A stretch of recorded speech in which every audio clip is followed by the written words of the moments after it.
Хамтаа үзэгчтэй баярлалаа. Цус сэлбэлт судлалын үндэсний төв 2024 оноос хойш дроноор 517 удаа цусан бүтээгдэхүүн тээвэрлээд байна. За үүний 70%-ийг яаралтай үеийн тээвэрлэлд эзэж байгаа юм. Анх 3 эмнэлэг рүү дроноор цус тээвэрлэдэг байсан бол одоо энэ тоо 14 болж нэмэгдэжээ.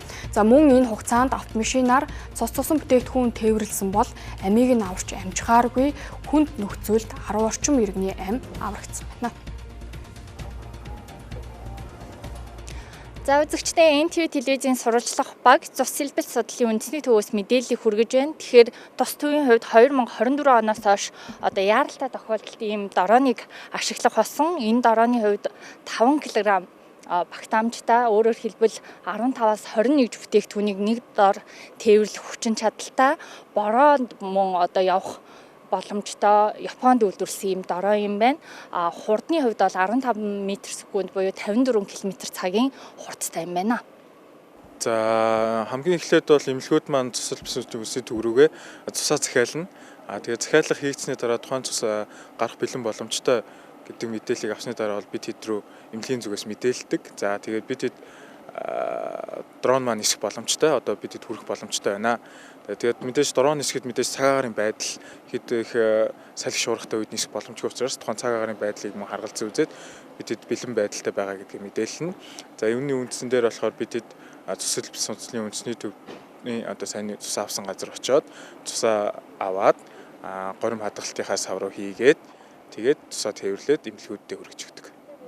За ерөнхийдөө бол хол одоо аслагдсан дүүргүүдэд байдаг эмнэлгүүдэд бол одоо цусан бүтээгдэхүүн хүлээн авахын тулд нэлийн төвжилтэй байдаг учраас нэлийн хугацаа шаарддаг байсан.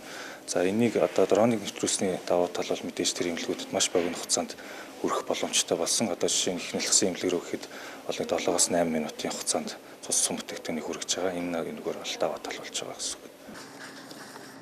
Дорооноор өдөрт ихтэй 10 дунджаар 5 удаа нислэг үйлдэж цусан бүтээгдэхүүнүүдийг эмнэлгүүдэд нийлүүлдэг байна.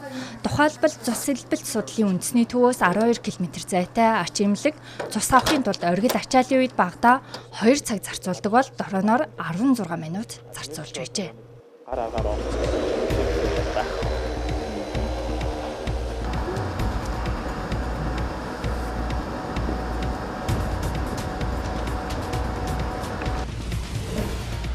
За үзэгчдээ бид Монгол Японы эмнэлгийн дээрээс мэдээлэл хүргэж байна. Яг одоо тус эмнэлгийн хувьд 2 дахь цусан бүтээгдэхүүнээ дорооноор авч байна.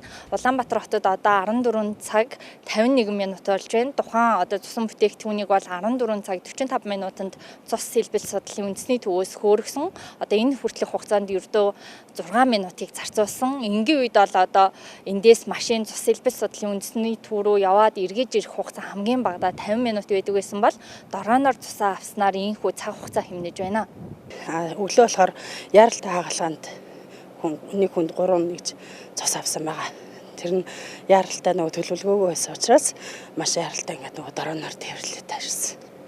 Одоо болохоор нөөцөнд 2 нэгж цус авах гэсэн. Дорон нь бүрэн автомат бөгөөд 100 м өндөрт нисдэг, иргэний нисхийн ерөнхий газраас нисэх маршрутын зөвшөөрөл авдаг байна. Хамгийн сүүлд амь аварсан тохиолдол бол их хүүхдийн эрүүл мэндийн үндэсний төвд орон нутгаас нисдэг тэргээр 40 настай анх удаа төрж байгаа эмэгтэй иржээ. Ингээд яаралтай цус хүргэснээр их хүүхэд 9 минут амжсан тул ар гэрхэн нь талархал илэрхийлсэн байна. Одоогийн байдлаар дорооноор хасах 10 градусаас хүйтэн нөхцөлд нислэг үйлдэх боломжгүй байгаа юм а. Харин туршилт хийж өвлийн улиралд дорооныг хөөргөхөөр судалж байгаа гэлээ.